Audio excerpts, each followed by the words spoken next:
जय हिंद।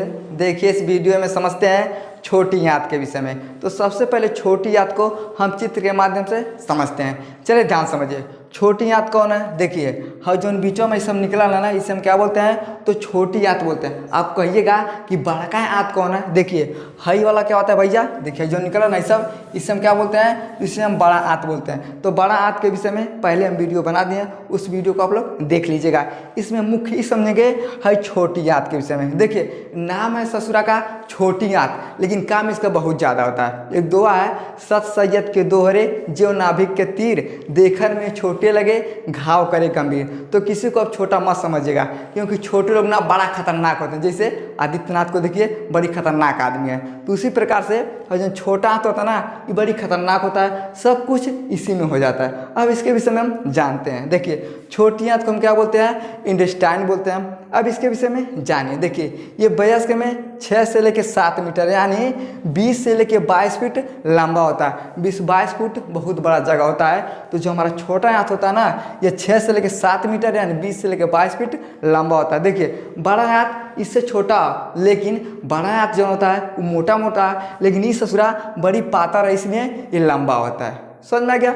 देखिए इसका मुख्य कार्य क्या होता है, कि भोजन को पचाता है और पचे हुए भोजन को अवशोषण कर लेता है। देखिए कुछ भी हम खाते हैं, दाल भात सब्जी पूरी कचौड़ी छोला चाउमीन बर्गर बड़ी सामान हचाहच हम क्या करते हैं, ठूस लेते हैं। तो जैसे हम ठूस लेते हैं ना, तो क्या करता है भैया, जो छोटा होता है उसको पचा देता है। पचाने के बाद जो उसमें का मुख्य चीज़ होता है, यानी जो प्रोटीन होता है, जो ब्लड के रूप में होता है, उसको क्या करता है, अवशोषित कर लेता है। ये किसका काम होता है, तो छोटी आंत का। इसका व्यास कितना होता है, देखिए यह 35 मिलीमीटर यानी 1.5 इंच का जो छोटा आंत होता है, इसका व्यास होता है। अभी छोटा आंत खत्म कहाँ होता है, देखिए हर चीज़ को खत्म होना है। अगर इंसान ने जन्म लिया एक दिन खत्म होना है, पेड़ पौधे हैं उन लोगों को एक दिन खत्म होना है, तो सबको एक दिन खत्म होना पड़ता है। उसी तरह से जो छोटा आंत होता है यो खत्म होता है, लेकिन खत्म कहाँ होता है, तो ध्यान समझिए। देखिए छोटा आंत खत्म कहाँ होता है, ये इलियोसिक में होता है। इलियोसिक होता कहाँ है, तो ध्यान समझिए। देखिए है क्या है बाबू, है छोटा आंत है, ऐसा घूमते घूमते आया ना यहाँ पे। देखिए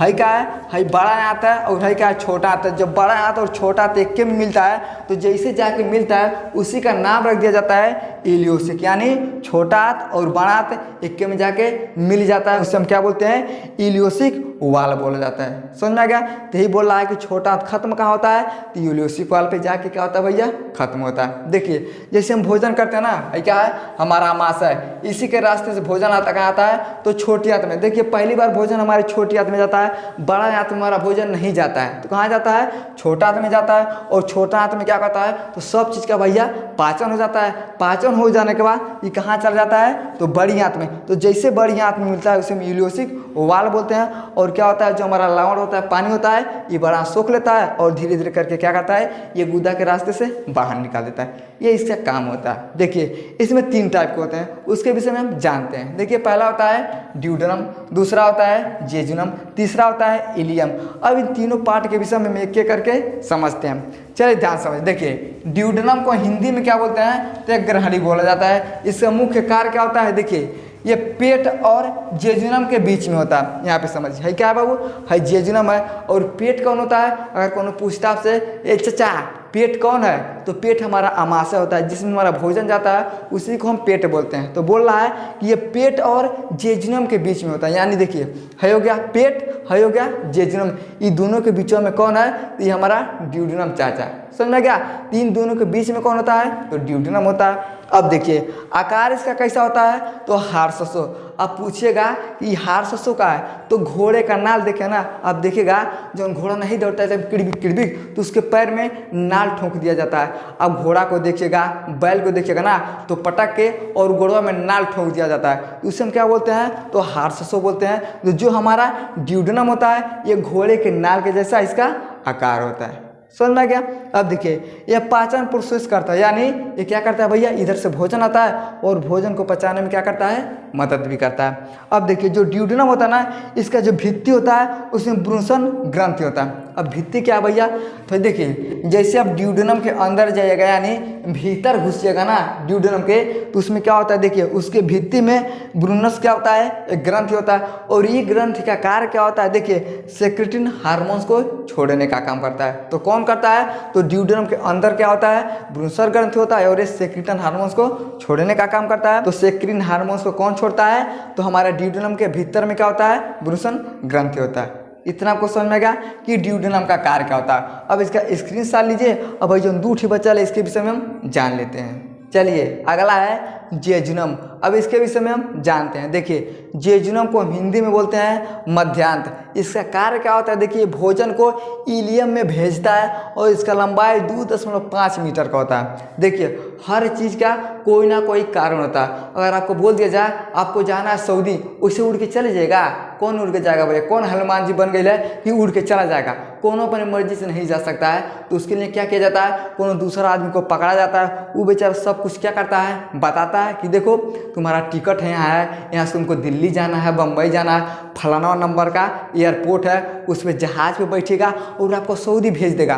तो किसी न किसी के माध्यम से लोग कहीं ना कहीं जाते हैं। उसी प्रकार से जो हमारा भोजन होता है वो कौनों के माध्यम से जाता है। तो किसके माध्यम से जाता है, देखिए ये जेजुनम यानी जेजुनम होता है, ये भोजन को कहाँ भेजता है, तो इलियम में। अब इलियम कौन होता है, देखिए सबसे निचला जो भाग होता है इसे हम क्या बोलते हैं, इलियम कहते हैं। देखिए जब हमारा भोजन है ये अमाशय से कहाँ आ रहा है, छोटी आंत में, तो यहाँ तक आएगा, फिर क्या आएगा जेजुनम में। तो जेजुनम का आएगा एक चचा, हमारे पास थोड़ा कम जगह है, देखिए ढकेल देता है। तो ढकेलता है तो किसके पास ढकेलता है, तो इलियम के पास ढकेलता है। यानी जो जेजुनम होता है ये भोजन को कहाँ भेजता है, तो इलियम के पास भेजता है। इसका देखिए लंबाई कितना होता है, तो 2.5 मीटर है, यानी लगभग 2×6 यानी 7 मीटर से भी ज़्यादा क्या होता है, इसका लंबाई होता है। ये किसका काम हो गया, तो जेजुनम का।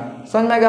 अब सबसे निचला में हम जाते हैं जिसे हम इलियम बोलते हैं। अब इसके विषय में हम जानते हैं। देखिए इलियम को हम क्या बोलते हैं, तो लघ्वांतर बोलते हैं। इसका लंबाई कितना होता है, देखिए 8 फीट का क्या होता है, तो सबसे नीचे वाला ना इसका लंबाई कितना होता है, तो 8 फीट का होता है। देखिए जो इलियम होता है ये मछली में आंत विभाजन स्पष्ट नहीं होता है। तो मछली तो रोज मिलेगा तो रोज सब खाएगा। तो जो मछली होता है ना उसमें मछली में देखिएगा तो जो हमारा मछली में आंत का क्या होता है, ये जो विभाजन होता है स्पष्ट नहीं होता है। इलियम के वजह यानी इलियम की वजह उसका नाम क्या रख दिया जाता है, देखिए प्रोस्टीरियर इंटेस्टाइन, यानी मछली में उसी आंत को हम क्या बोल देते हैं भैया, तो प्रोस्टीनियर इंटेस्टाइन। समझ में आ गया। अब देखिए इसका मुख्य कार्य क्या होता है, तो विटामिन 12 यानी पित्त लवण जो भी हमारे शरीर में जाते हैं और सोख नहीं पाता है ना, देखिए ये अवशोषण करता है। यानी इसका कार्य क्या होता है, जो इलियम होता है इसका कार्य क्या होता है, विटामिन 12 पित्त लवण पाचन नहीं होते हैं, अवशोषित करता है। यानी जब हई सब पाचन नहीं कर पाते हैं ना, तो देखिए विटामिन 12 पित्त लवण यानी ड्यूडेनम हो गया, जेजुनम हो गया, इस सब नहीं जब पचा पाते हैं तो उनका पाचन यानी अवशोषण कौन कर लेता है भैया, तो इलियम करता है। जब हई सब चाचा फेल हो जाते हैं ना, तब तो अंतिम वाला होता है इलियम, एकदम सीना तान कर, चाचा कहाँ जा रहे हो, हम तुमको पचाएंगे। तो ये सब जब पाचन ये सब नहीं कर पाते हैं तो उन्हें कौन अवशोषित कर लेता है, तो इलियम कर लेता है। समझ में क्या। और देखिए भोजन अधिक मात्रा में रक्त में अवशोषित करता है। अब एक चीज़ बताइए, अब जब भोजन करिएगा तब न शरीर स्वस्थ रहेगा, नहीं तो पता चलेगा 4 दिन खाइए मत करिए, अथाई कर रहा है 28 पातर हो गए, सूख के लकड़ी हो जाइएगा, तो दांत चेरिएगा, जो नहीं देखेगा मार के 2-3 काहे नहीं खाना खाता है, काहे ना कमजोरी पकड़ लिया है। जब आप खाना खाइएगा तब ना आपका शरीर सही रहेगा। जब हम भोजन करते हैं तब हमें क्या मिलता है, सब चीज़ मिलता है, प्रोटीन मिलता है, और हमारा जो रक्त होता है उसको भी अवशोषित करके और पूरे शरीर में क्या करता है भैया, देने का काम करता है। ये कौन देता है, तो इलियम देता है। तो ये किसका काम हो गया, तो इलियम। समझ में गया। इलियम होता कहाँ है, तो देखिए है क्या है भैया, तो है लीवर है, क्या हो गया, लीवर हो गया। है क्या है, अमाशय है, क्या है, ये अमाशय हो गया।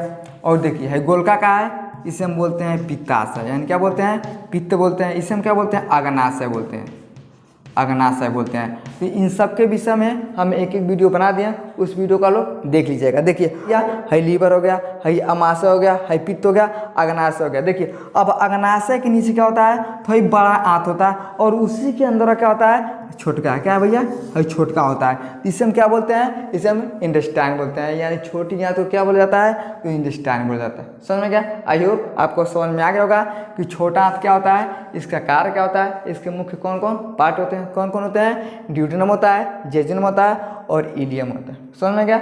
आई होप आपको समझ में आ गया होगा। समझ में आ गया तो वीडियो को लाइक शेयर सब्सक्राइब जरूर करें। जय हिंद।